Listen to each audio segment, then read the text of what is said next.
pass to Johnson. Johnson still going. Dummies again. Johnson into the white and brown. Brown goes in to score. Adesanya down the touchline. Oh, this is unbelievable. They're gonna win it. Oh, what scenes here, what scenes. LeBron James, a shot at history. LeBron stands alone. The NBA's all-time scoring record now belongs to LeBron James. Thursday Arvo, the pod's a little bit later than usual, but for good reason. Stack show coming up featuring special guest, UFC star Navajo Stirling. Looking forward to chewing the fat with him, talking all things his UFC debut. Of course, Izzy's fight this weekend, can't wait for that. Dan Hooker and Carlos Oldberg. She's a busy time for the CKB camp, so looking forward to talking to Navajo and just seeing how he's tracking lately. As always as well, we'll be talking the latest things in your NRL with the Warriors SG Ball and Harold Matt sides kicking off this weekend, which is exciting time. Super Rugby preseason, that gets underway this weekend as well, so that's all go. Your weekly wrap, talking some NFL and some NBA, and that AFC last-minute screamer of a goal to steal a victory over the ditch. We'll get into some punting too, and of course, that is brought to you by the TAB, and shout out to them this week for that Israel Adesanya fight up against Imavov in Saudi Arabia. She's a fight night card too, so it's free to watch, but the TAB has rolled out a $50 bonus back promo where if you back Israel Adesanya to win and he doesn't, you can get up to $50 back as bonus cash. So simply place a head-to-head bet on Israel in that fight, and if he doesn't win, up to $50 back as bonus cash. That's your max bet. Basically, she's a free swing, so get on him. I think he's paying about $1.60 at time of recording head-to-head. Cheeky little 50 or whatever you can afford to chuck on that, and you got yourself a loss insurance right there. Rate that. That is a hissing promo. But now, she's time to get into the chat with UFC star Navajo Stirling. Appreciate you jumping on, first of all, man. I know summer... For us, it's an off-season. For you, I know the grind never stops, bro. But what have you been up to ever since your UFC debut? Oh, bro, I was actually kind of like on a holiday. I went to get a hair transplant straight away after my fight. So that took me out like a whole month. And then I've just really come back like fully on like 2 weeks ago. Maybe it was when I got the okay to start training. So I've been trying to build my body back from scratch. Like I've had the DOMs hard out, like my body's sore as, but that initial start off is finished now. So now I'm like kind of in the mix now, and I'm like back in routine. So yeah, no, it's good to finally be back into it because I can only have holiday for so long. Before getting bored, bro. Yeah, fair. Talk us through the hair transplant, bro. Was that something you always wanted to do? I rated how you just chuck it on your Instagram and owned it, but is that something you had always had on your bucket list? Oh, not really. I noticed like last year, I was like, shit, I'm losing on my hair. So I was literally just going to shave it and just go bald for the rest of my career. And then these guys reached out and offered it to me. So I just said, oh, yep, sweet. If it's free, then might as well. I mean, who's going to say no? You know? Yeah, hard. I saw your pic, bro. You looked gun bald too. You looked like legit Transformer vibes. Had you ever thought of just going bald or? Yeah. Well, I was going to at the end of the year. I was like, you know what? I might as well just kept the year off with one last fight with the hair and then just say, new year, new me. But it just fully got rid of it anyways. Yeah. All good. Hard. And you mentioned before you don't like not training. Were you itching the whole time to get back into it? Yeah, bro. I was fortunately pretty busy with, I had a holiday in Rarotonga and then I went to Rotorua for a bit as well. Yeah, kept my mind busy for sure. Like, just enjoying the off break.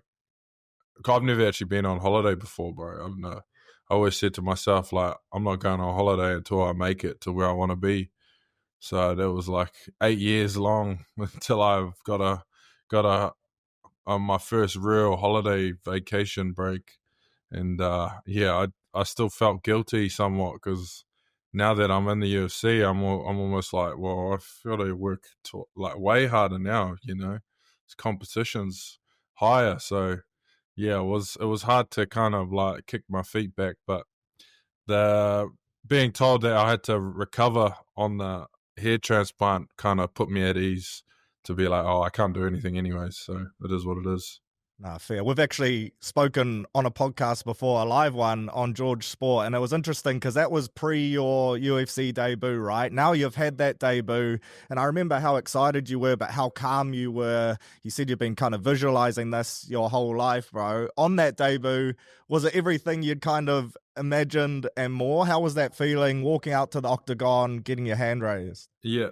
Oh, everything was mean. I just kind of wish I had a better dance partner, to kind of showcase who I am as a fighter. I felt like the other guy he was just in there to survive and like didn't want to bring the fight. And I had a feeling he would try and stall in the fight, like maybe like take me down, just try and hold me and not do any damage. Because I just seen it happen to my teammates as well. And I was like, oh, I just need to like be disciplined here and like keep my distance. I'm gonna win the fight. Just keep it on the feet and let's just get through. Let's just cap the year off with a bang. Like we've had a good year so far. So I think I was like a little bit more on the cautious side, which is cool. So yeah, it's just like it is what it is. Right? Like you said, he was an interesting opponent. He didn't really come to fight, but in a way, you look so calm and controlled, and it probably played out different to how you would have wanted to. But at the same time, you got to show a load of your skills. Did you take a fair few learnings from that?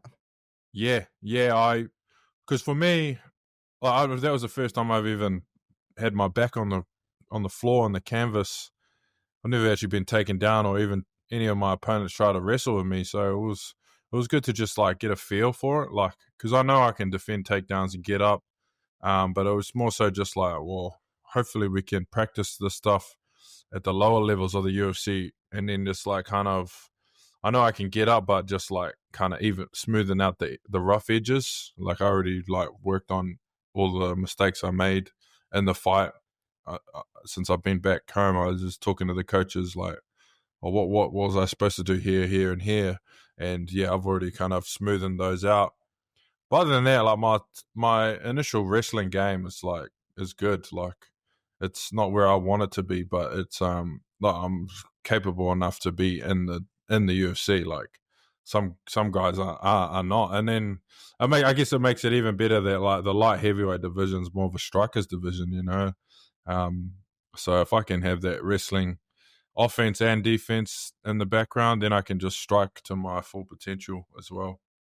You mentioned you've been working on the mistakes you made. Do you guys like go back and watch the fight through multiple times, almost like you do in like rugby or league? You analyze the mistakes and the errors and rewatch it back. And what's it like to watch yourself back fighting? Because I imagine in your head it played out a little bit different to what you see on the tape. Yeah. I don't know. I felt like I did the right thing at the time, even though I wasn't like the smoothest looking fight. I felt like I did everything to the best that I could have. And yeah, I wish I had thrown like the front kick to the body a little bit more. There's just like more kicks, I think.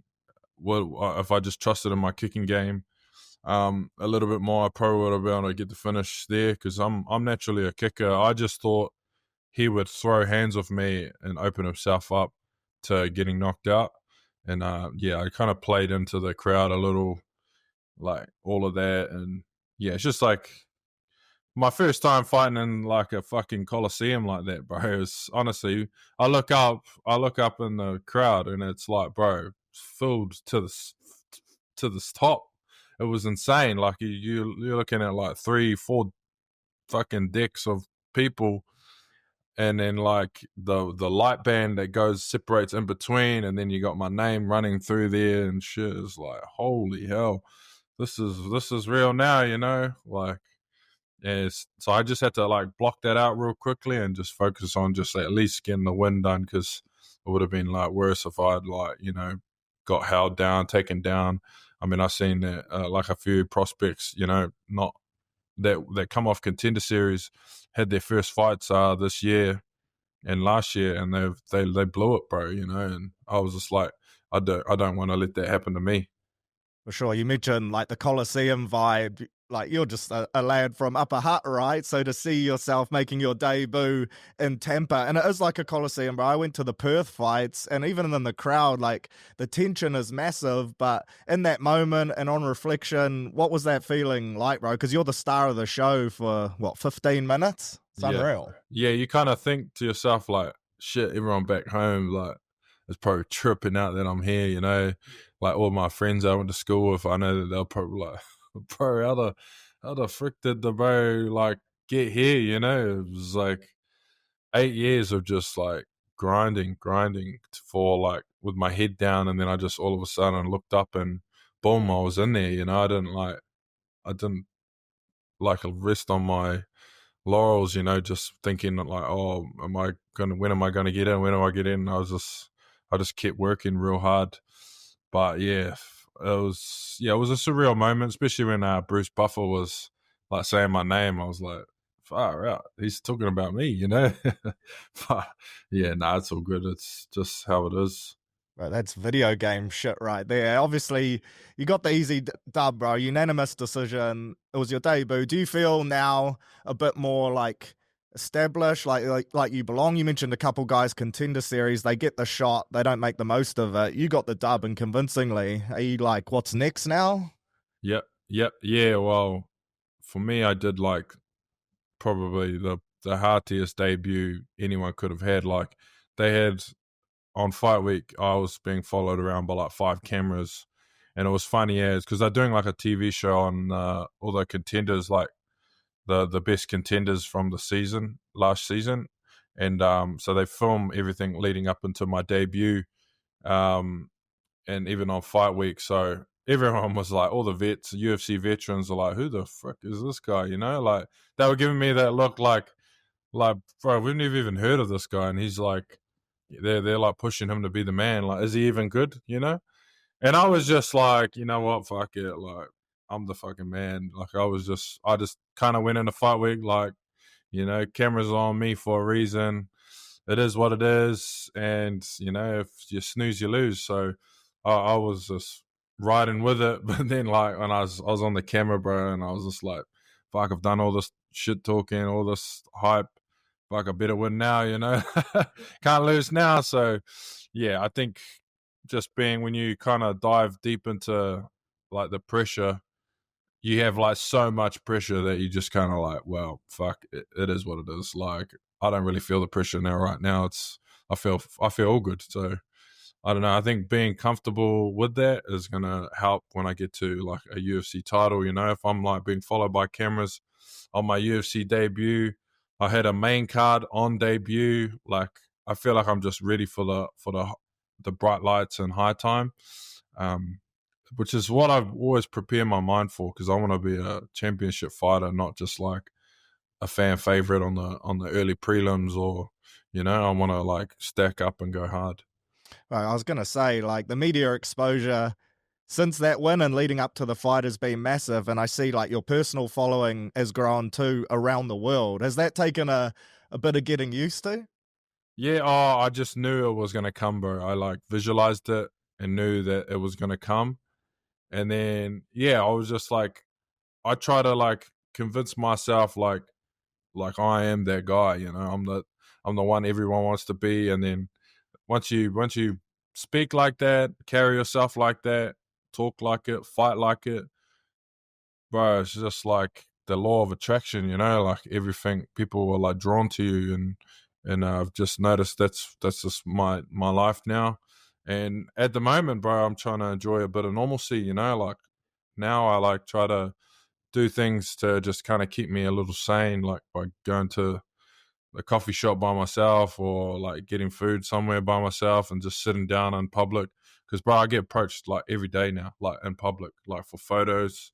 Because not only am I fighting, I'm like streaming and stuff as well. Bro, I seen that. Is that something you've always done, bro? The Twitch stuff? Yeah. Well, I did it to like kind of build my charisma on the camera, and just being able to like, spring something from nothing, like just being able to like captivate an audience quickly and just be calm with cameras on me. Because you're like, when you want to be the champ and all that, bro, it comes with a lot of media obligation, and then you've got to do your main job, which is the fight. So you kind of have to find a median where, like, okay, well, this is a part of the fighting. Whereas you'll find a lot of fighters, bro, they're like guns, but that media stuff throws them off their game, and they just kind of want to like slip through the cracks with no pressure because they just want to fight. But it just doesn't work like that, bro. Like, fighters need to realize that it doesn't work like that. If you want to be the man, you have to be the man in front of the camera too. And I think it was just like my massive plan to like kind of just exercise that trait and become like that guy. And obviously the main thing is like actually being good at fighting. But that's always my main goal. But there's only so much time in the day, and you can like work on those other things. And that was my plan with that.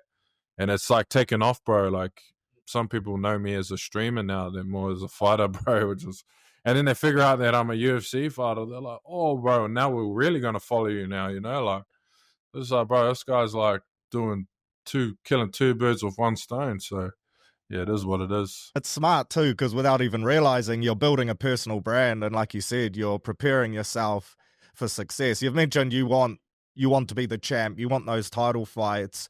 Obviously 2025, a fresh year. What does that kind of look like for you, bro? Now you're starting to get back into training. Do you want to fight multiple times this year? Are there people you want to fight? Do you want to be in the States fighting actively? Like, what's this year look like for you, ideally?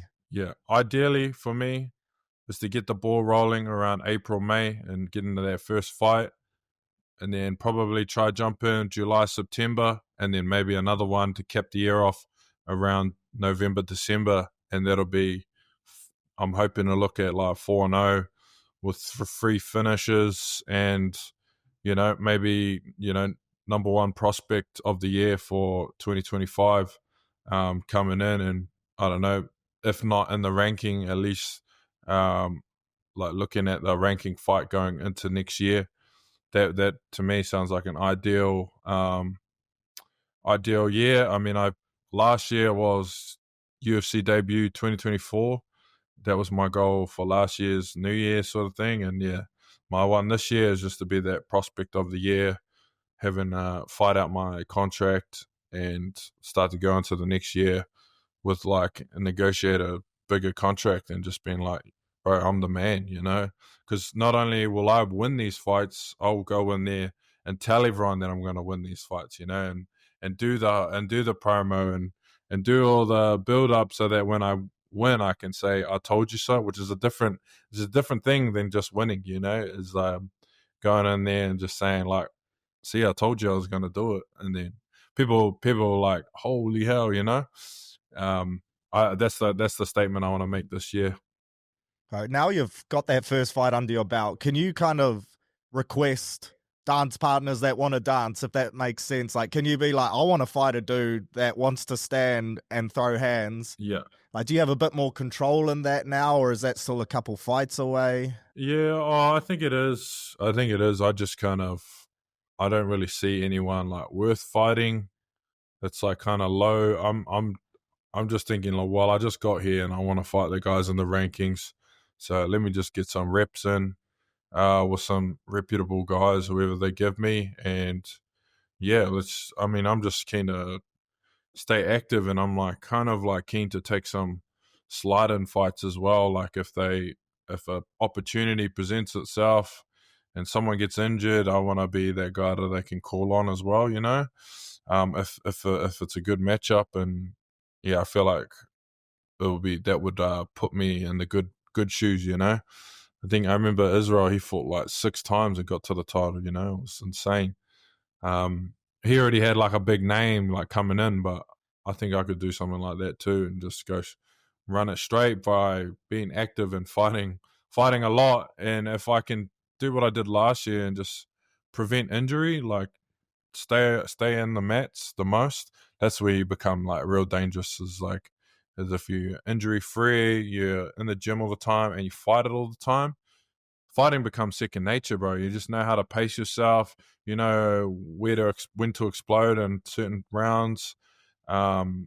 you're just so in tune with being in the cage. And that was me last year, bro. Like I fought 4 times in the span of 7 months, bro. And I just become so at home in the cage.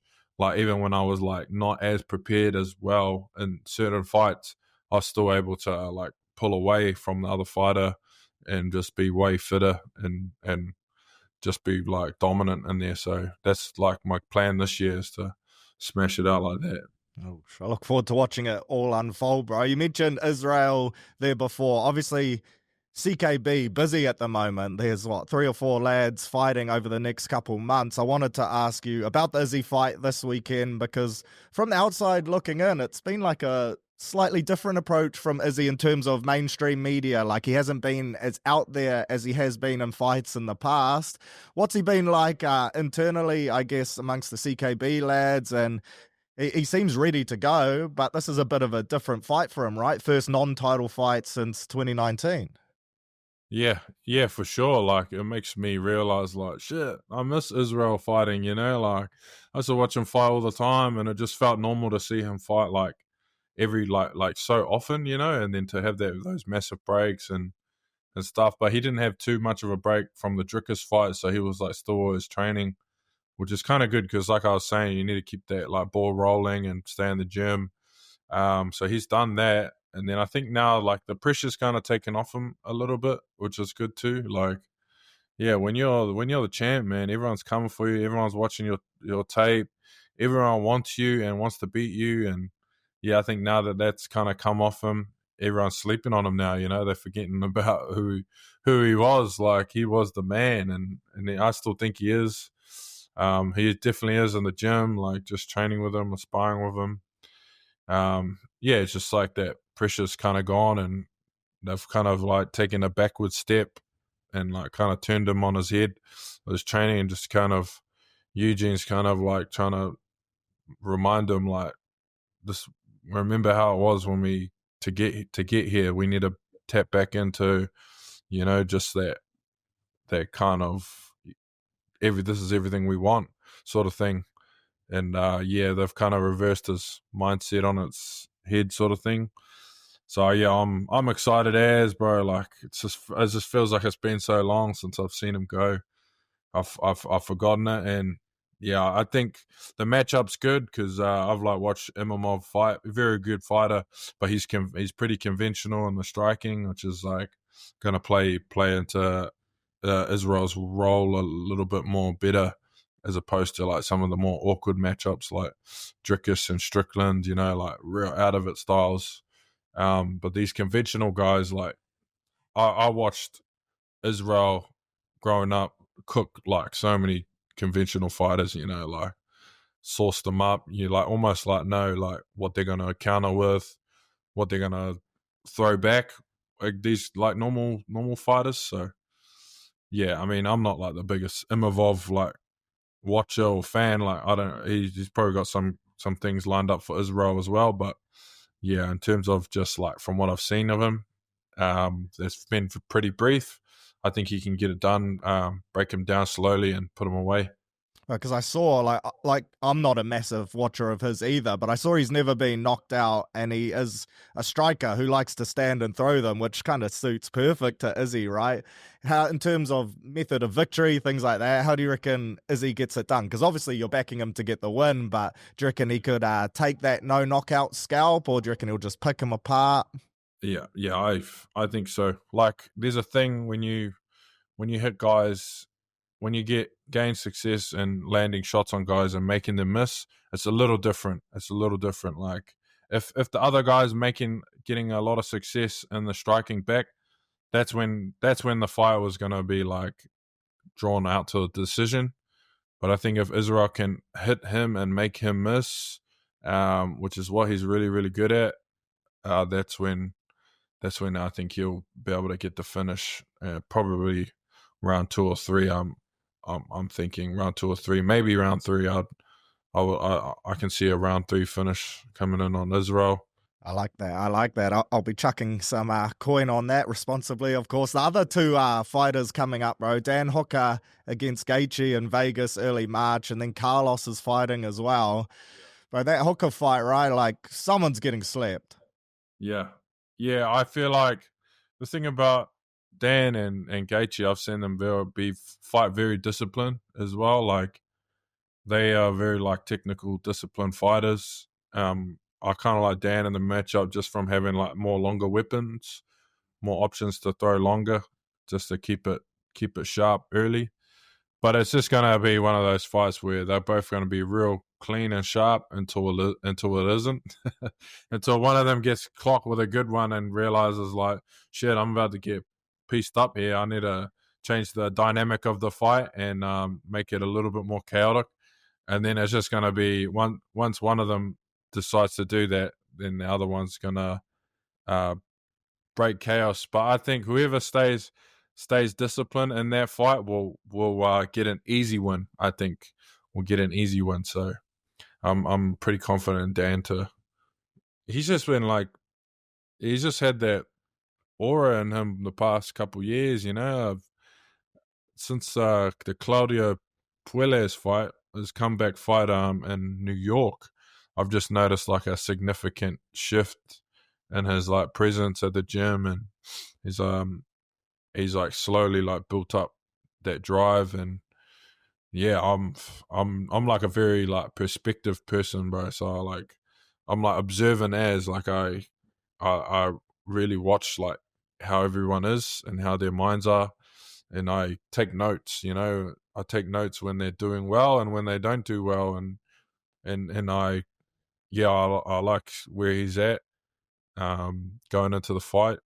And even when he was going into that Gamrot fight, I was like, you know, pretty impressed with the way he was at the gym. And yeah, I mean, I'm like underneath them, so I don't really like, you know, tell them what to do or anything like that. I just like to watch and observe and then try to take what I can from their game. But yeah, I think Dan gets it done. I think if he can be disciplined and compose, he gets it done easy. Right there. One thing I forgot to ask about Izzy was that Rob Whittaker link up, which I think surprised everyone. I'm not sure if it was a surprise to you, but did you buzz out a little seeing that? Obviously, they've kind of settled that whole rivalry, and now it looks like they're gonna semi-work together. Yeah, I mean, I heard he was coming to the gym before he came, and I was like, bro, I was excited as I was like, yeah, I reckon he should come. Like, you know, it's like perfect time for like him and his career, and same as Israel. And also, like, I was thinking more about myself. Like, bro, we mean to have him come to the gym. I was away, so I didn't really get to see him when he was there. But yeah, I hope he comes back. So because I would love to get rounds with him. We also had Rob Wilkinson, who won PFL light heavyweight in 2022, and he was he was Israel's first fight in the UFC, his debut fight, and he's a real good grappler, bro. And he was meant to have around as well at that time. I done some training with him, and I was like, fuck, this guy's strong, man. But yeah, those guys the two Robs will be good to have in the gym, bro, for sure. Is that like a move over and like fight camp type of stuff? That wasn't just like a one-off collab. Yeah, well, I'm not too sure, bro. You know, nobody tells me shit. I just kind of I got to figure it out as I go. But I hope they come back, like, because it's good for me. And yeah, Rob Whittaker probably don't know who the hell I am, which is all good. But fuck, yeah, he will. Everyone will. So I'd love to be able to train with everyone as they come in. Hard. Last question, bro. I'm interested in your opinion on this because UFC 312's next weekend over in Sydney. And when it first got announced, you know, Volk was doing the media, and in my head, I had it as like a Perth card on steroids. All the Kiwis fighting, but it seems like everyone's fighting everywhere but there. How, like, what's the go with that, bro? Is it like a tax thing in terms of like? Oh yeah, well, I don't know. I would have jumped on there if I didn't have the transplant booked. Did they ask or? Yeah, they asked me, like, bro, we've got a spot for you on 312 if you want it. And I was like, oh, bro, I so would have been keen. But, you know, I just booked this transplant. It was like my fourth fight in 7 months. And I was like kind of due for a break. Like I'd just been in the gym nonstop since the Christmas prior. So I was like, I probably won't be able to have a break coming off of February as well. So I said no to it, and everyone was like tagging me in it, like trying to get me on that card. I was like, far out, just chill out, guys. But yeah, nah. Yeah, and then I found out none of the boys were on there, and I was like, oh, true. But I think we got Kevin Jusei and Rongju. We got this Chinese guy training with us, bro. He's pretty good. He's fighting Cody Steele, who's like one of the big prospects coming out of America, who was on same Contender Series week I was on, but his guy pulled out, and then he ended up fighting a couple of weeks down the line. But I think he'll be on the TV show too, so they'll be like, prodding him up to win against Rongju for his fight in Sydney, which will be interesting. But yeah, I heard nobody wanted to fight on that. Like the Americans don't want to fight on it because they're like divas, bro. They can't do they don't like the flight times, But I'm like, bro, fuck these guys. I already took a 13-hour flight and then a 5-hour flight for my one, and I went late, bro. I went on Tuesday, New Zealand, and landed Tuesday fight week, bro. I was cutting away on the plane and everything, bro. I was like, bro, it is what it is. Like, I didn't even need no adjustment to the time zone. I just locked in, and got in there easy as. Right, Auckland, what do we have to do? I was speaking to Kai about this. He was like, I'm going to win the belt, and then I'm going to demand that we do another fight card in Auckland, and I'm going to defend the belt. Is that what it takes? Like, someone to be like, yo, bring it back? Because, shit, like, fans here will froth it. Oh, yeah.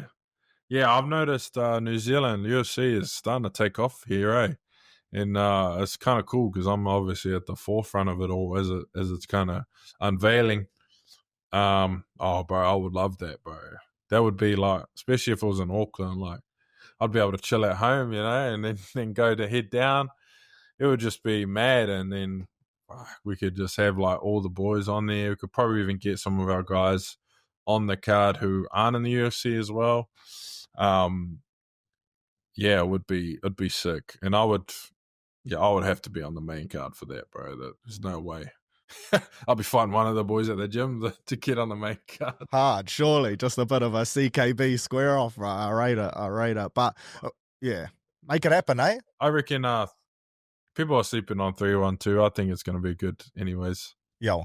I've seen them. I thought it was like trash as, but I had a look at the fights. I reckon it's fucking all good. They got some real good Aussie guys on there. So, yeah, we'll see what happens. Right, regardless, people are going to buy it anyway, because like you said, the UFC's that on at the moment that everyone's going to tune in. So pumping, eh? It's pumping. Bro, I appreciate your time, man. Obviously, like I said, we've spoken before, but this was unreal just to catch you one-on-one. Cheers for stopping by, and look forward to hopefully seeing you back in the octagon April, May, bro. All the best with training. Yeah. Nah, cheers, bro. Thank you. Thanks for having me.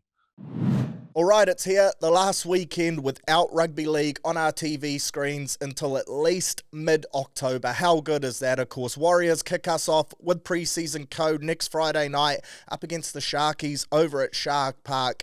Fizzing for that one. If you want to scratch your Rugby League itch as well, this weekend, SG Ball and Harold Matt's comps get underway, and I believe they're televised as well this year. bartvsports.com.au. That is the place you'll want to head to. I haven't fully checked if those streams are available to be accessed here in New Zealand. Surely they are, and hopefully that's the case, of course. Harold Matt's and SG Ball lads, they have their first game Sunday up against Manly at Manly, 1 p.m.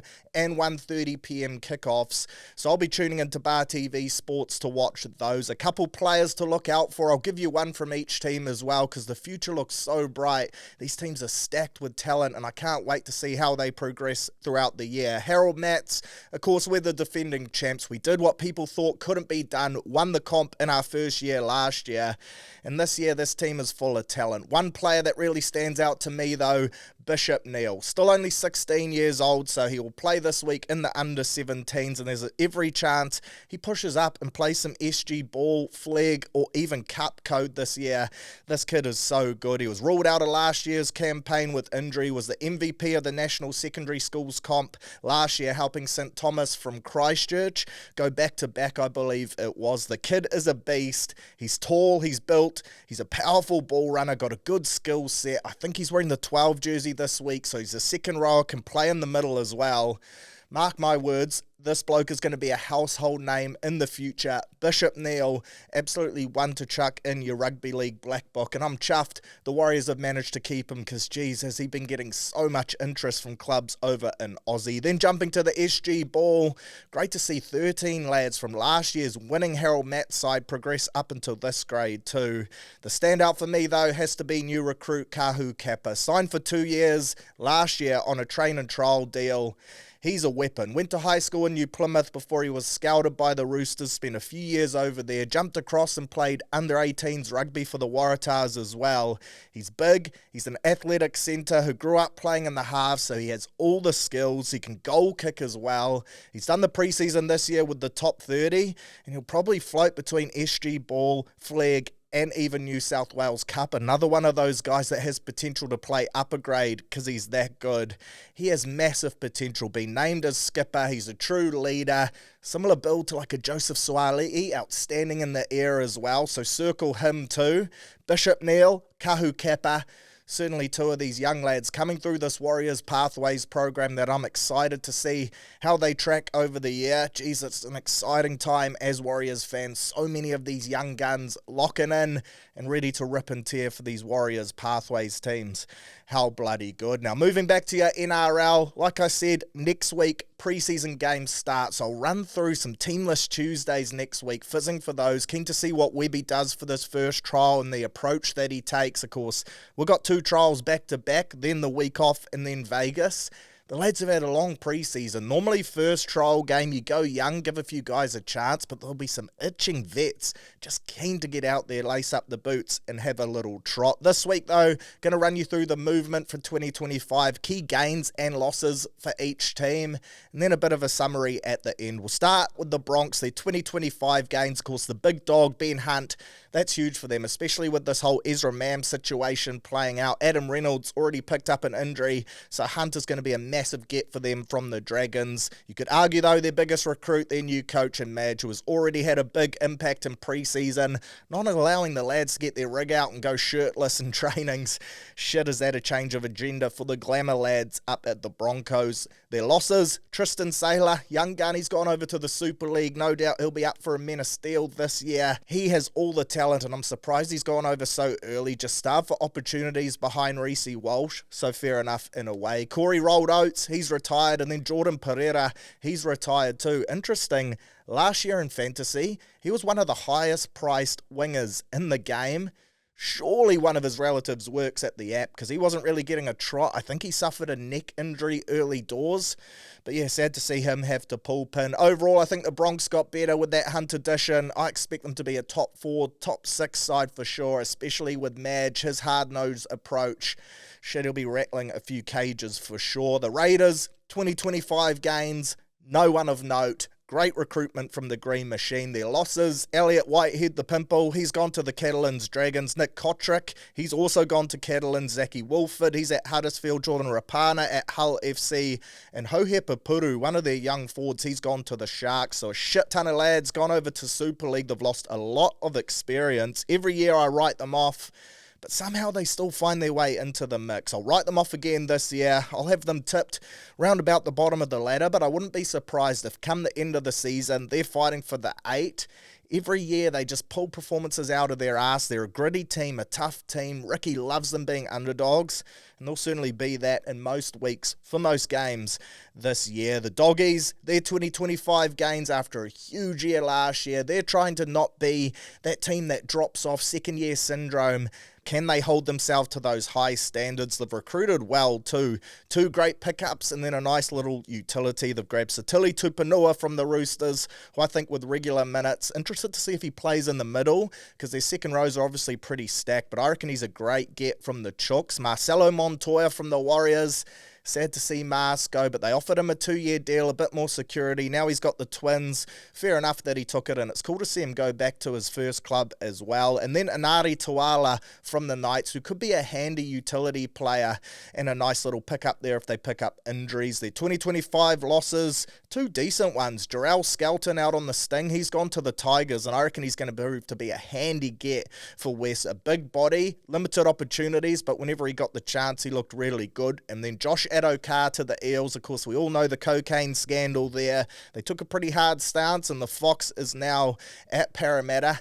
Keen to see how he goes there. Sharkies, 2025 gains, massive one for them. Adam Whanua-Blake, and shit does he look shredded within an inch of his life at the moment. It's not often you see a front rower with bicep veins. His pipes are looking unreal. He looks fit as fuck and ready to go. They've said his minutes might be a little reduced in the Sharks rotation, but that he's looking to pound out quality and not quantity. I said last week this could be the signing that gets them across the line, and I genuinely believe it could be. Big AFB, best prop in the game over the last 2 seasons, so he's going to be a massive get there. And then, like I mentioned before, Hohepapuru, who I like from the Green Machine. Their losses, Jack Williams to the Eels and Royce Hunt. Last name rhymes with a bad word. He's gone to the West Tigers, so they lose a big bopper there and a handy second rower. But I think for AFB, overall, it turns out as a net positive for them. For the Finns, their gains this year, Junior Tupou, Fine Fuiaki from the Cowboys, low-key a nice pickup there. Daniel Saifidi from the Knights, a decent get.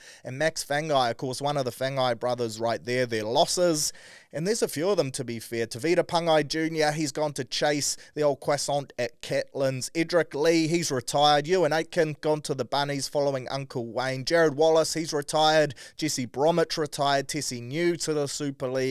Valence Tefare, old Val Meninga, carving up in Japanese rugby. I've loved seeing the human fridge dotting down for meaties over there, and it looks like the Japanese locals have really taken to him. I tell you what, he was a high school rugby star, and if in a couple years' time he wants to come back to New Zealand, lace up for Waikato and the Chiefs again, he could be a sniff to wear the black jersey. A powerful body, centre winger. He's been going great guns, and he looks slim too, which is something the Dolphins couldn't quite get out of him. Clearly those grueling Japanese rugby pre-seasons have delivered results. Anthony Milford, he's unsigned. Saw him playing in that Nines competition on the weekend. Still got some talent, so maybe he's a nice wider squad member there. And then Robert Jennings, he is also unsigned too, so plenty of losses there for the Finns. The big one for me though, of course, Wayne Bennett gone. It's going to be interesting to see how they go under Christian Wolf, who has certainly bought his time under Uncle Wayne, of course, current Tonga coach. He's a handy man to have at the helm, but he's no Wayne Bennett. Lots of people expecting a drop-off. For me, their fate really does rely on the health of their spine. They've got Jeremy Marshall-King, they've got young Katoa, and they've got the Hammer. If they can keep those three healthy, alongside your Herbie Farnworth, the Herbivore, and those blokes, good to see Thomas Flegler back too. They reckon he'll be ready for round 1. That'll be a massive inclusion. If they can keep that key core fit, then they could be a sniff for the 8. If they suffer some injuries, then they'll slide pretty quick. For the Titans, 2025 gains for them. Carter Gordon from the Wallabies and Regan Campbell-Gillard from the Eels. Of course, RCG and Gutho, they were the Eels players of the year last year. Both of them have departed from Parramatta. Keen to see how he goes at the Eels. It's a pretty solid pack they've formed there, and I reckon he's going to have a great impact for them in the middle. Carter Gordon, I low-key reckon he would be a great option in the 6, 7, or even the centres for the Titans. There's all this chat, of course. Keanu Keeney, he's locked down that 1 jersey, and they have a shit ton of fullbacks. So now you've got to play Campbell at 6, like he did last year, and then there's Brimson. Do you play him at 7? Do you go Kieran 4 and put Brimo in the centres, or even at 14? They've got a real logjam there, but Carter Gordon, he's another one to throw his name in the hat. A bloody good footballer, strong, big body, good running game, good distributor, and his kicking game is elite. I reckon given an opportunity through injuries, he could become a household name in rugby league, and I'm really keen to see how he goes alongside other rugby converts, like your Mark Nwanga Netuase, like your Moses Leo, like your Tyrone Thompson.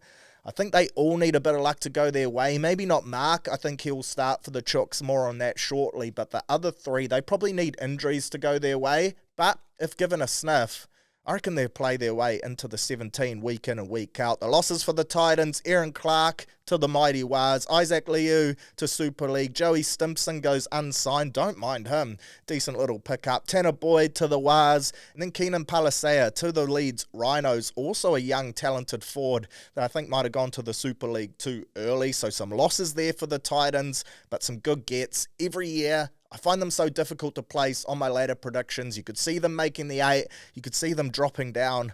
So not looking forward to running through them over the next couple of weeks. Manly, their gains. One of the Ball Bash brothers and Jazz Tavanga, a great get for them. He'll staunch up their bench majorly and give them some good impact off the Remu through the middle, which I think they've been missing. They also picked up Michael Cheekam from the Bunnies, versatile as fuck, and then Talkiaho comes back from the Super League. He is a bit of an aging rig, but shit, he's so talented. He's got a lot of experience behind him, and I reckon he has the potential to have a huge impact on this Manly team too. Their losses, Carl Lawton to the Cowboys. Speaking of versatility, he's versatility personified. Brad Parker, the Ant, he's retired. Aaron Woods, retired. Matthew Lodge, unsigned, and then Jackson Polo with an X. He's gone up to the Cowboys to fill one of their many vacant spots in the outside backs. Overall, net gain for Manly, and I expect them to be a team sniffing around the 8, although they will get pumped in our first home game back at Mount Smart, round 2. Can't wait for that one. The Melbourne Storm, their gain, Stefano Utuikamanu, one of the best young props in the game. Well done to them for pulling that off. Moses Leo as well from New Zealand Rugby, as mentioned. Their losses, Remus Smith, the old coffee wrangler. He's got his own coffee brand. Loves slinging beans, that bloke. He's gone to the Super League, so overall, massive gain for Melbourne. Chuck and Stefano in that forward pack is really going to push them up a notch, and for me, they're premiership favourites this year for sure. The Knights, key gains, Tyrone Thompson, twin brother of Leo, wasn't enough to keep him at the club long term. Clearly some family beef there. Not quite sure on that one, so don't quote me there.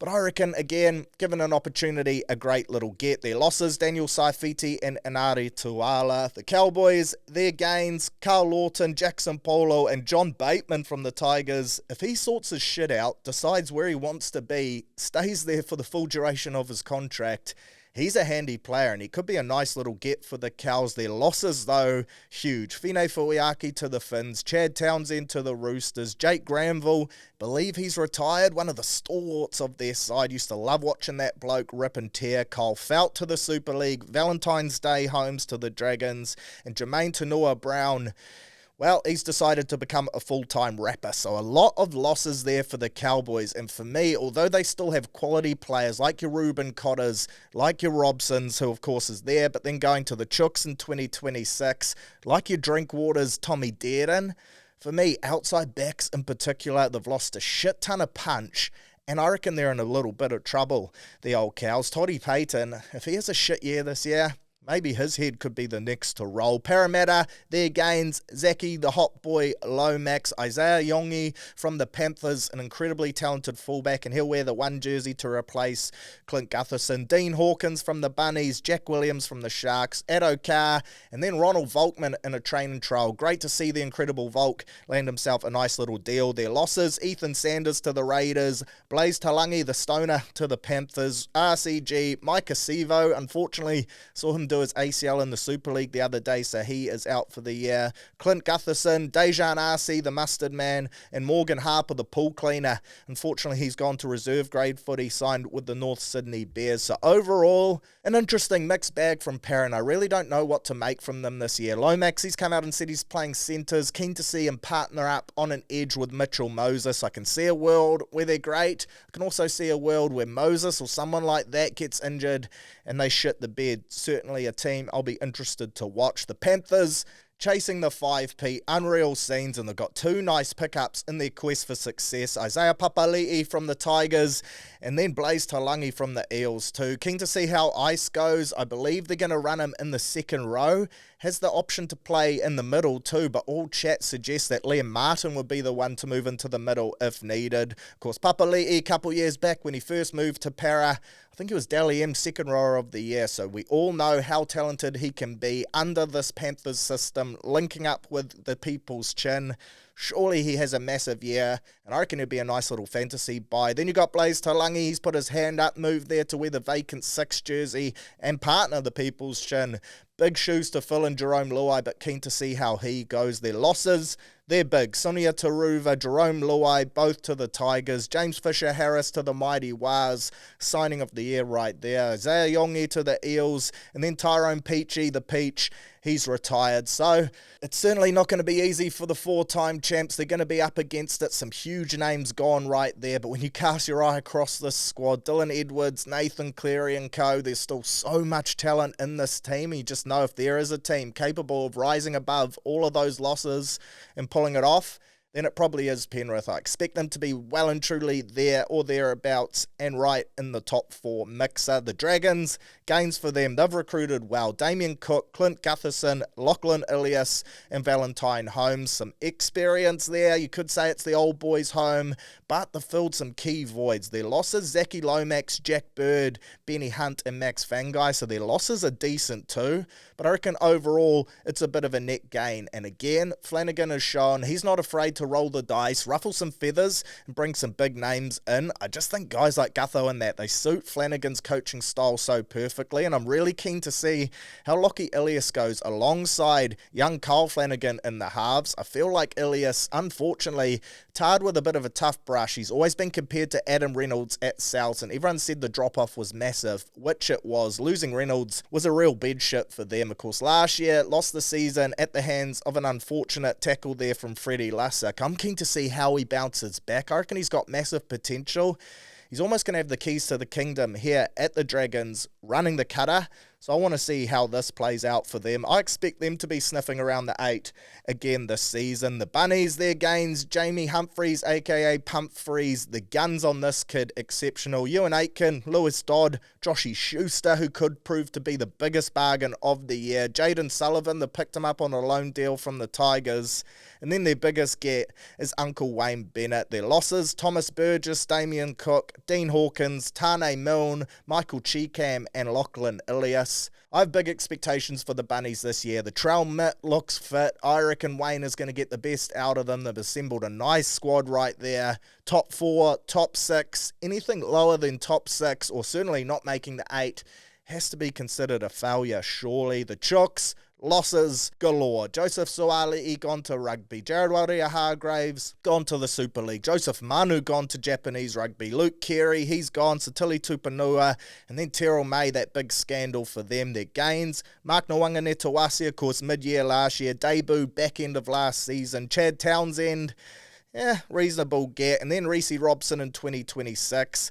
They've got a shit ton of money, so don't rule them out in terms of bringing in more recruits mid-season or to start the year. There's big raps on this Robert Toa kid as well, meant to be a gun in the centre, so keep an eye on him this year. But man, that's some massive losses, leaky sieve type stuff, and I reckon they're going to miss the 8 this year. I just don't think they're going to be able to overcome all of that. For the Warriors, our gains, the Fish, current Kiwis captain, you beauty, Aaron Clark, great get, Sam Healy, low-key, a really good pickup, and I reckon he could play his way into our 17. If you haven't seen this bloke's highlights, make sure you check them out.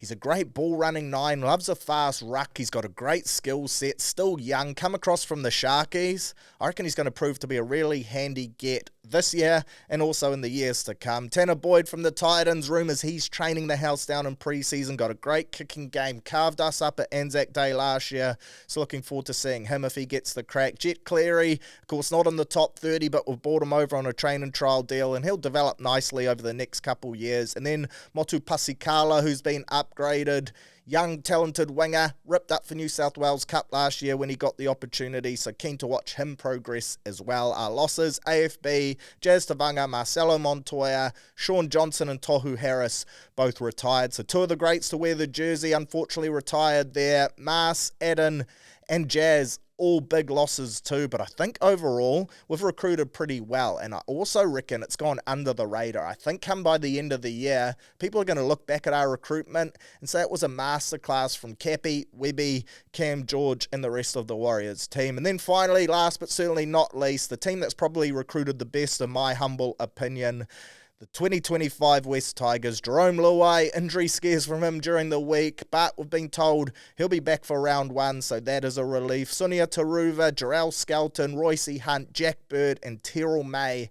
Massive gets there. Their biggest losses is probably IPAP and then Stefano Utoikamanu as well, so 2 big names gone, but they've managed to bring in 5 or 6, a rugby league handful worth of household names that'll really bolster their stocks. I'm finding them tough to put on my predicted ladder. I see a lot of people have them in the 8, which is pretty dangerous because to me, one injury to a Jerome Luai or someone similar like that, and their season could well be down the gurgler. At the same time though, if healthy the whole year, you could see a world where they're right on the fringe. So looking forward to running some calculations and coming up with my predicted ladder next week. I'll actually fire that into my Excel spreadsheet. I'm going to go through each team each week, see if I think it's a win or a loss, add up their points tally that I've them predicted on at the end of the year, and then come up with my ladder. It's going to be a bit of a deep dive, so we'll rip into that next weekend. Last weekend, before we get into some Warriors and NRL footy, how bloody good is it? Enjoy putting your feet up, because things are about to get spicy. The greatest game of all, Rugby League.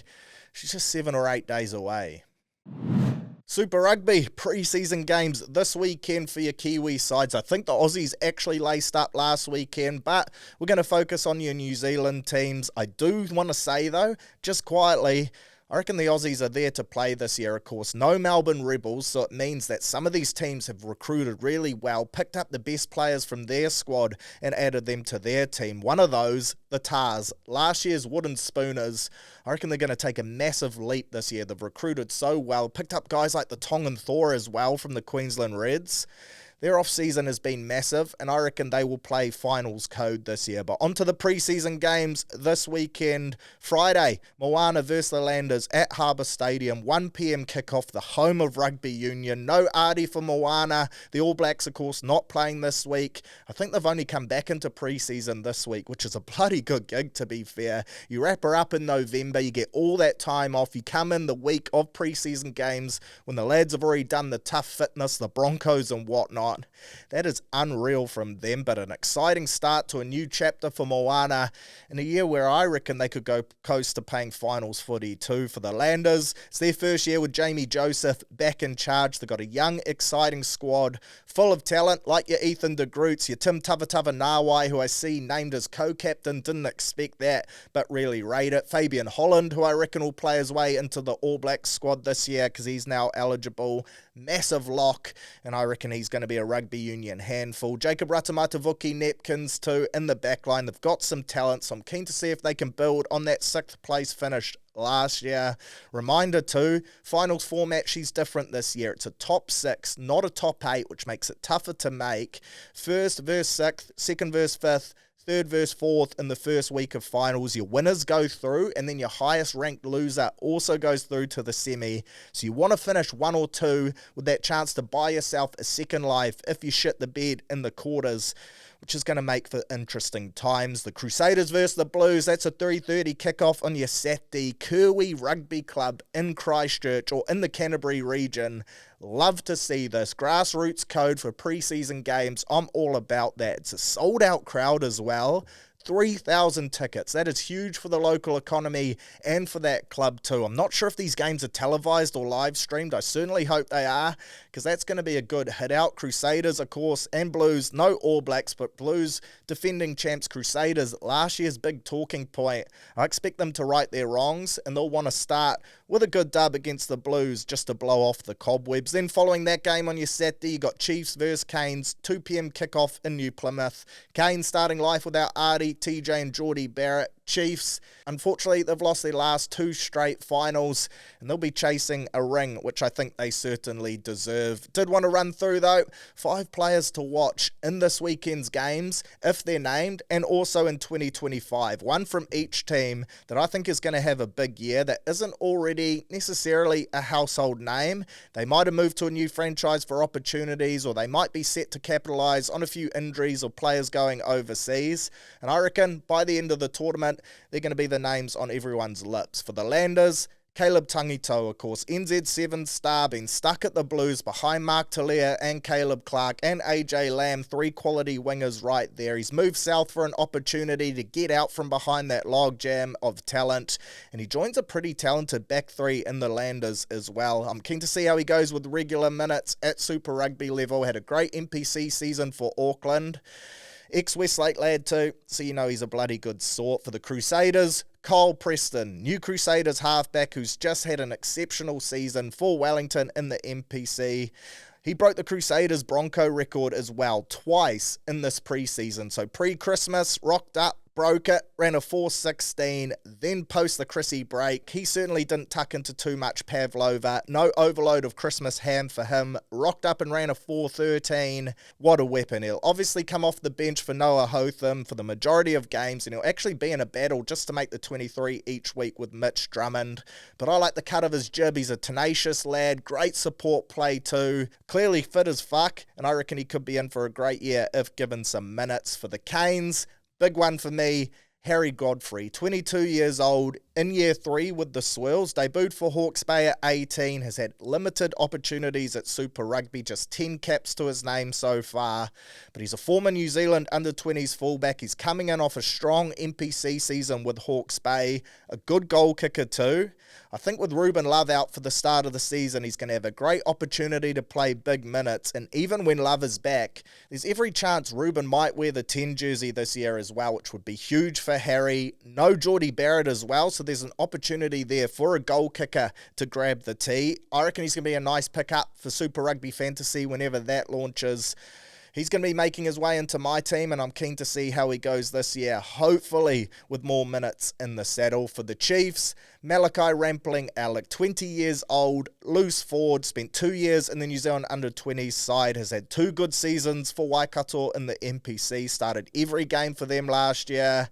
He's a big human being, 6'4", 112 kilos, athletic as anything. Of course, this news, Wallace Satiti, he's going to be out for the majority of the season. That opens up a spot in this loose forward trio. It's going to be competitive. You got guys like Bo Shear in there, and the Chiefs are stacked in terms of your forward pack depth, but he has the talent and the potential to really push his way into a starting jersey. I think he's got all the makings of a future All Black, so I'd love to see him get the chance right there. The Blues, for me, Shay Clark, a fleet-footed, skillful loose forward, similar to Malachi in many assets. He plays his NPC code for Auckland, played NZ schools, and then linked up with New Zealand Sevens. He's been in that team for the last couple of years. He's now back to focusing on the 15-man code full-time. The 6 jersey at the Blues, that is up for grabs. We know Akira Ioane has gone off to Japan, and yes, Anton Segner probably has his hand up. He'll be the first cab off the rank, you would think, but if Shea can play his way onto the bench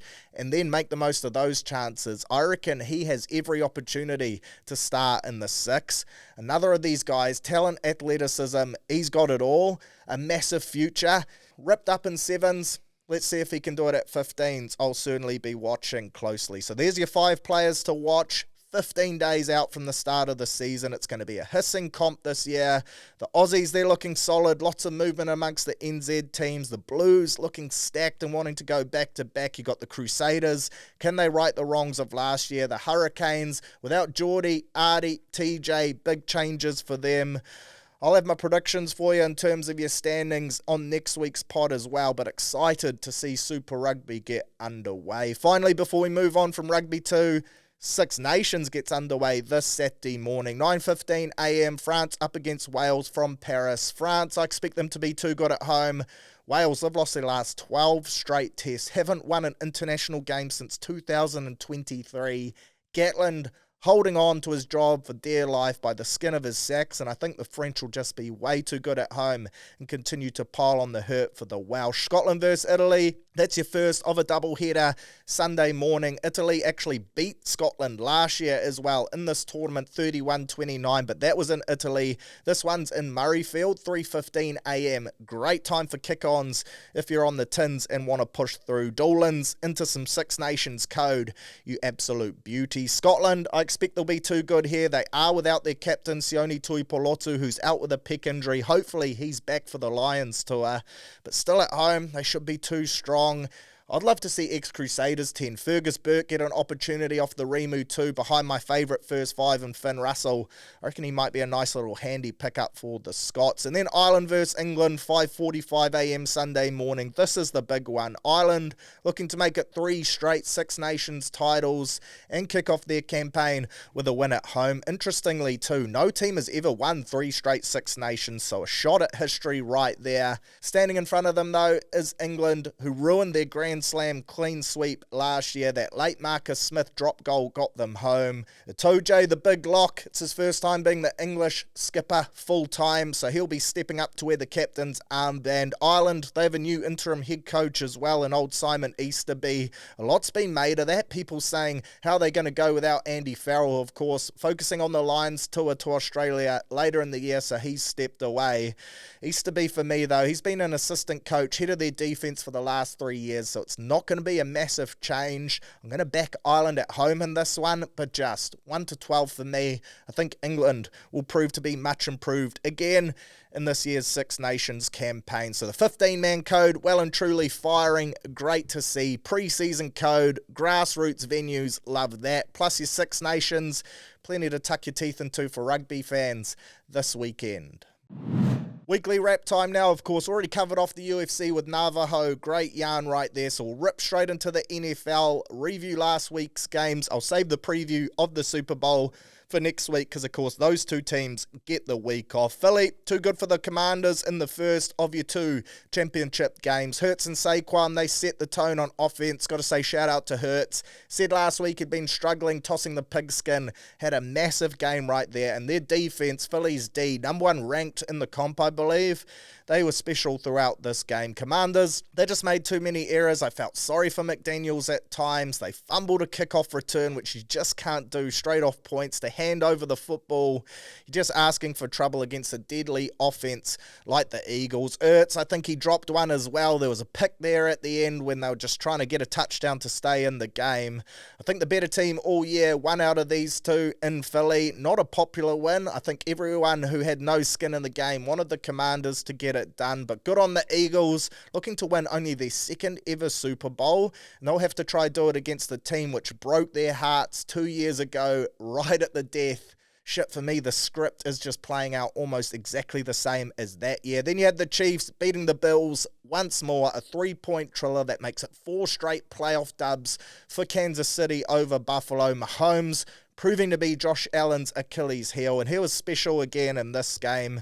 Whenever he's in the game, you just know he's going to get the job done, never looks rattled, and interestingly too, his right-hand man in Travis Kelce had a real quiet day. It was the first time in 15 playoff games where he didn't go over 70 yards, finished with 19, only 2 catches, but in Worthy, that speedster, Smith-Schuster, who he somehow found a way to make look half decent, and then their running game of Hunt and Mahomes himself. They had enough on offense to get the dub.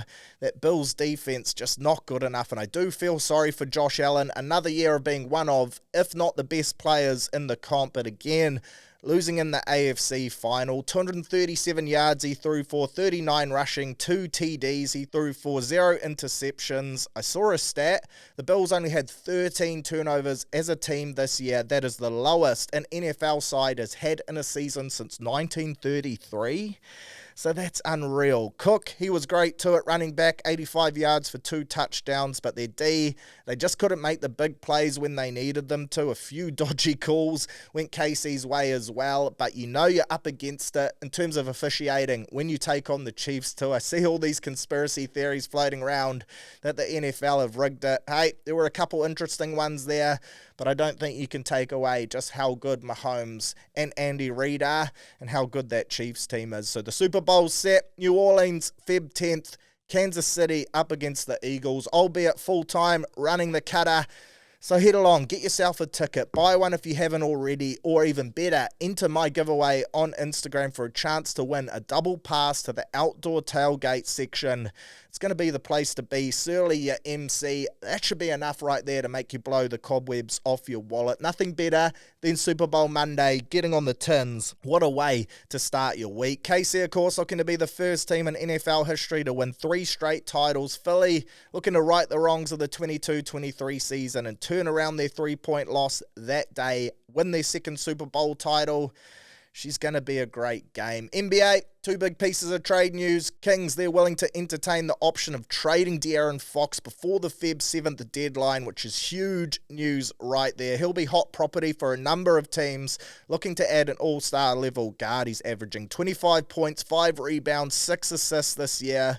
When you think of teams that I think he'd be a great addition to, and there are a lot, straight away the Spurs are the most interesting one for me. I'd love to see him head there, team up long-term with Wemby, Stephon Castle, and that young core that they've built. I reckon over the next few years, they could be a bloody deadly team. The Rockets, I believe they're keen as well. He said he wants to stay in the Western Conference. He'd be a great get for them. Miami, Jimmy Butler, that's in the East. Although you could say he's already played with Bam at college, so there's a nice relationship there. If Miami throw Jimmy Butler plus some assets, then that could prove hard for the Kings to turn down too. But watch this space. All of a sudden, Fox becomes your number one get. And shout out to the Houston Rockets, actually, on a massive tear at the moment. 3 big wins for them, all on the trot. They bet the Cavs twice, and then they rocked up and bet Boston, in Boston too. Ume Udoka would have been chuffed with that one, of course. Sacked by the Celtics to go to Boston and beat them on their home turf. That's a great dub. They got Memphis tomorrow. That's a big game too. Interesting fact for you as well, the player with the second best individual net rating in the comp is currently the big Kiwi, Steven Adams, and they've won 8 of their last 9 games when he's replaced Jabari Smith Jr. as their backup big. So get up the big fella. Of course, your all-star teams, your starters, they've been named too. Eastern Conference, Jalen Brunson, Donovan Mitchell, Karl Anthony Towns, Jason Tatum, and Giannis. So the Knicks get 2 starters, a credit to them this year. Biggest robberies for me, probably LaMelo Ball or Cade Cunningham. I reckon either of them unlucky to miss out on the guard spots. Then in the West, Steph Curry, Shai Gilgeous-Alexander, Kevin Durant, LeBron James, 21st All-Star game. That right there is the GOAT. And then the big fella, the Joker. Wemby and Ant, probably the most unlucky not to start there. AD, he could have been in the mix too. And I think Curry, Durant, James, those 3 in particular, geez, the fan vote, it just shows how important that is. All 3, though, still playing at a really high level, so full credit to them. And shout out to the Lakers on a nice little run at the moment. Lads are playing good basketball, so hopefully there's a move there for them before the deadline. Aussie Open, Sinner wins the men's, Madison Key wins the women's. Great tournament from those 2, especially Madison Keys. She's paying $53 to win it before a serve was served in this tournament, so if you got on her on the old Carmichael punt, then it's well and truly bears on you. And then the AFC, Kings of the last minute goal, and not even the last minute goal, the extra time goal. That's the 5th time this year they've scored a goal to either win or draw a game after the 95th minute. That is huge. This time it was Moreno with a screamer, 1-0 to take us back to the top of the league. Lads back home this week, Saturday 5 p.m. at the Fortress Mount Smart in front of a humming port, no doubt. Great time slot for it. We're going to pump MacArthur and rack up our 10th win of the year. How bloody good. Fire up the tea and biscuits app. She's time to have a Tyson gamble responsibly, of course. We'll kick her off with the UFC, and off the back of what Navajo said, never been more confident in an Israel Adesanya win, paying $1.62 head-to-head. He mentioned as well he likes Izzy in the 2nd or 3rd round, then knuckle down on the 3rd.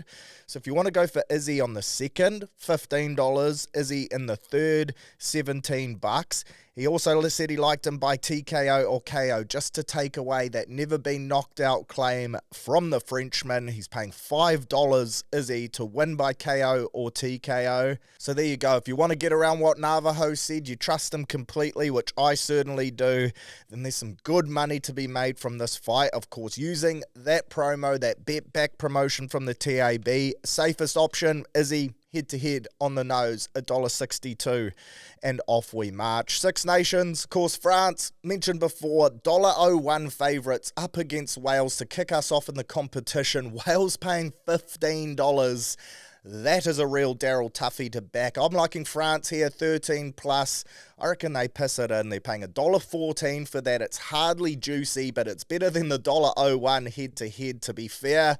Try score is probably your best option. Team's not named at time of recording, but get on your wicked wingers. I think they should score plenty. Scotland versus Italy, not much more lucrative there either. Scotland $1.04 favourites. Italy $9.75. If you wanted a banana skin game, an upset, first game of the tournament for Scotland, Italy bet them last year.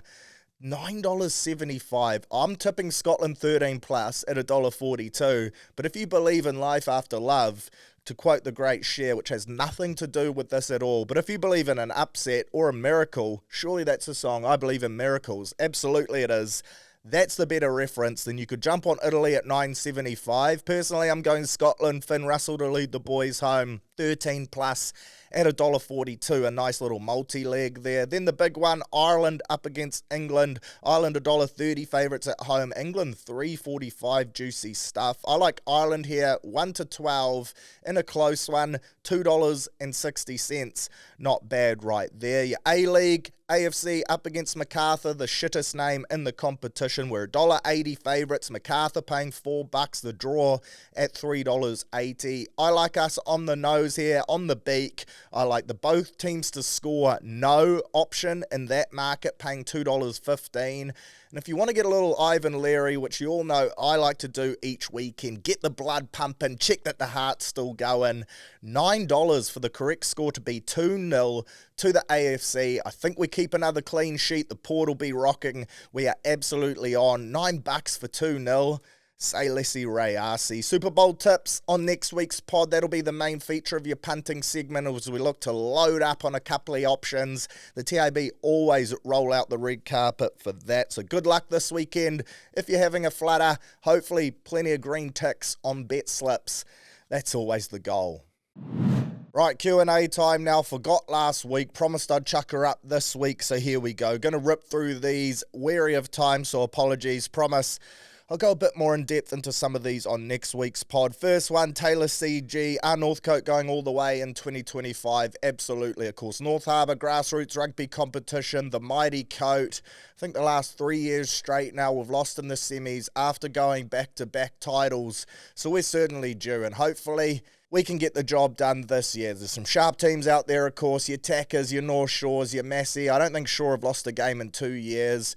Plus, there's some clubs that'll be fighting to get themselves into the playoff mixer too. Kicked off pre-season last night. Great turnout. Lots of new faces as well, so fizzing for that. 2 games off 150 for Prems.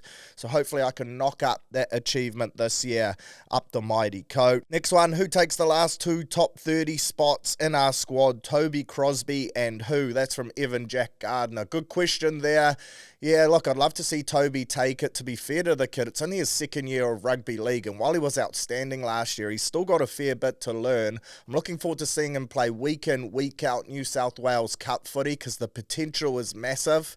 And he is a player that I would like to see us lock down long term. The most promising thing for me too is hearing guys like Cam George say, we're not going to recruit from elsewhere for these spots. We're going to lock down our young guns and then go hard at a star from 2026 onwards. There's some great players that become available. As a Warriors fan, when you look at the young names in and around the club at the moment and how talented they are, I think that's crucial. While we've got the cash and there's no one really on the open market which jumps out as a marquee signing, lock them in, and then we go hunting next year. I reckon that's a bloody smart tactic. Next one from Rocky, who says hardest NRL top 8 to pick. Storm, Panthers, maybe Sharks, locked in. Who else have you got? Mentioned before, I'm going to run her through a cheeky little algorithm and come up with my top 8 for the pod the week before preseason finishes. So a couple more weeks for me to crunch some numbers there. So not willing to lock in any other teams really at the moment. I do think the Bronx should be there. South, I agree. It's a bloody hard 8 to pick. I think we'll be there too, which will surprise a few people, especially across the ditch. I keep seeing Aussie podcasts and punters writing us off, which I love for the Warriors. Low expectations. Feels like that 2023 season again as compared to last year. But I reckon we're going to be a bloody good side. So my top 8 coming in the weeks to come. Next question, Jesse Muir. Which golf courses in New Zealand have a free bunker drop rule? And this is a personal one, but it's a doozy. Actually played golf with Jesse, I think Monday it was. Public holiday, of course, out at Huapai Golf Course. And a fun fact for you, I actually used to be Pee-wee of the Year there, which is your junior comps. I was a bit of a hotshot golfer coming through the grades, but the old man decided golf takes too long, so he made me quit because he couldn't be fucked driving me there and walking around the course with me every weekend. And to be fair, when you're that old, it does take 5 or 6 hours to do a round, so I don't blame the bloke. But Huapai Golf Course, fun fact again, that is probably the only golf course in New Zealand where bunkers are optional. They wrote it in the rule book when they first made the course, and they haven't changed the rules since. You can actually pick your ball up out of the sand and drop it at the point of entry. Saves you a shot. I fucking hate bunkers. So Huapai Golf Course, fast becoming my favourite course. And shout out to Jesse. I think he shot a 70 at that course on Monday. Fucking good golf right there. Brendan asks, when will Super Rugby Old Picky and the Super W comp become one competition? I think he means a merge between the Aussie comp and our comp. I see New South Wales are coming over here for some preseason games, which I really rate, but surely this is just a money issue, and surely also they get that sorted and merge the two. I love watching Super Rugby Old Picky, but I'd love to see some cross-Tasman rivalry, and again, much like the men's sides in Super Rugby, the Aussie sides are stacked over the next couple of years. Of course, they host the next Rugby World Cup, all the Sevens girls going back to 15s to try stack that Wallaroos team. I reckon that'll be a bloody good watch, so I'd personally love to see that too. Edu asks, your must-haves for your fantasy team this year? Great bloody question. NRL Fantasy, I see it's like live on the website, not on the app, but looking forward to hosting another Surly comp this year. I think we had over 600 odd in there last year, looking to almost double that this year. Go big. I'm going to chuck up some hissing prizes too, some Warriors merch and whatnot for your winners. But in terms of players off the top of my dome, you've got to have at fullback, I reckon Trell Mitt is ready to go. Tom Trbojevic, James Tedesco, Kalen Ponga, Dylan Edwards. You could almost name half the comp at fullback. That is a hot to trot position, and that's going to be a tightly contested one as well. But I think Trell Mitt and Turbo will be right at the top of my picking order. Teddy, I expect him to carry a lot of the load for the Chooks as well on attack. His high work rate makes him a great buy regardless, but his involvements this year are going to have to be even higher almost. Halfbacks, Nathan Cleary, no Jerome Luai, so again, he almost has to go to another level as well and shoulder a shit ton of the load. If he can stay healthy throughout the year, and you do have those origin periods you got to factor in, he's a great buy. I do think Mitchy Moses too, especially considering he might not play origin. If the chin is fit, then he should be a good buy for Parramatta, health pending. I'm going to be copping Luke Metcalf too, because I reckon he's in for a breakout year. Already well known, but he becomes a household name this season in my eyes. In terms of your forwards, Adam Fanua-Blake at prop for me, he's a must-get. I like Tino Fa'asua-Malawi coming back from injury for the Titans. And then I also like guys like Isaiah Yeo, your kind of staples, those guys that have always been locks over the last couple seasons at hooker. Straight away you think Harry Grant, but I reckon Connor Watson could well prove to be the best buy. He'll play a lot of time at 9 for the Chooks with no Brandon Smith until at least, mid-back end of the season. And then I also reckon he's going to have that versatility where he'll get dual positions, which makes him an incredibly great cop. Terrell May at the Tigers, he said he wants to play 80 minutes. If that comes through, then you're going to want to buy him. Isaiah Papali'i, I reckon he'll go good guns at Penrith. Shit, there's a lot of guys that you're going to want to have. Zach Lomax in the centres for Para. If he kicks goals, then he'll be a great cop. Someone like a Dimitri Vayamolga, who will be cheap, off the bench for the Waz, potential to play his way into a starting role at prop 2. Aaron Clark, if he gets the nod at 13, then he will be some good value. Maybe weeks to come, as the fantasy app comes live, I'll start to run through, crunch some numbers, see some prices, and see where we land there. But a great question there. So appreciate everyone for firing them through. Again, Wednesday mornings, I chuck up the story on my Instagram, Surly Talk Sports. Head there, bang through your questions, and I'll do my best to answer them for you on next week's pod. Episode 2, done and dusted, another one in the books. Remember, if you're having a punt this weekend, get around the TAB. They get around us. They are absolute legends. Use that Izzy Bet Back promo. You'll find her in the promo section on the TAB app or website. A free swing, a chance for glory. I'll be making the most of that. Go well. Have a good weekend. Hopefully the sun stays out. I'm going to enjoy some golf, donate some Pro V1s. Really loving swinging the old sticks at the moment. Handicap coming down a little too, so that is promising signs. Enjoy your Super Rugby code. If you're watching the Harold Matson SG Ball Lads ripping on your Sunday, then up the mighty wires. Hopefully a couple of dubs there. Catch you back here, same time, same place, next week. Big Fizz.